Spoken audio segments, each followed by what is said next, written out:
হচ্ছে যে তাকে একটা পরিকল্পিত হত্যাকাণ্ডের মধ্যে থেকে হত্যা করা হয়েছে। এটা চন্দ্রপুরে কিন্তু লক্ষ লক্ষ সুবিধা ঢাকা শহরের সুবিধা শুভাকাঙ্ক্ষীরা আছে, তাই আমি আসপাত চাইব না।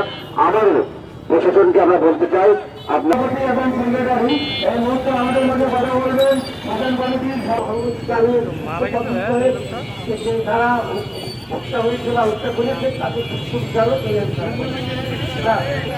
আমার খুব কাছের একটা প্রান্তীয় দাদা ছিল।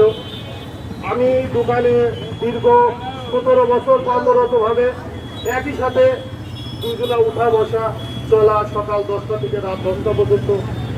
দাদার কখনো আচার আচরণে আমরা কষ্ট পাইনি, বা দাদার কোনো আচার আচরণে দোকানের কেউই কষ্ট পাইনি।